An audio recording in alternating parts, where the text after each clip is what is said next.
So there are two main categories of brush hair. They're either natural or they're synthetic.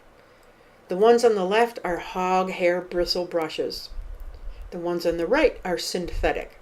Hog hair is a natural fiber. Synthetics are not. They're man-made. They're either nylon, Taklon, rayon. There's any number of names that they give the brushes. And these can be used for either oil or acrylic painting. Here are a number of the different types of hair that brushes are made of.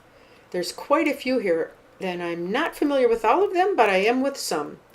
The Sabline and the synthetic are both man-made. They're synthetic. It's either a sable or it's not. Sabline is a surefire way to tell that it's not an actual complete red sable. Sometimes they mix synthetic hairs in with the natural ones. It brings the cost down, and it may or may not affect how your brush works.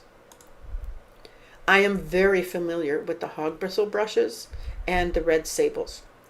They can also call it a black sable. They sometimes call them a sable brush, but if it's a natural hair, they never refer to it as a sabline. The rest of these I'm not real familiar with.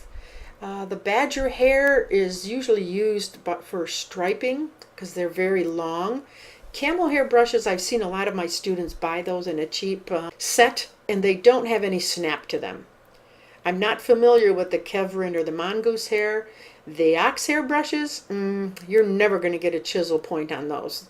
They're the ones I've used, they use loose hair. They're very inexpensive. Not something I've found any real use for. Pony hair, I'm not real familiar with either. I'm not sure how that would hold up. Squirrel hair can be a good hair to use for watercolor. I haven't purchased any of those. I usually stick to my sables.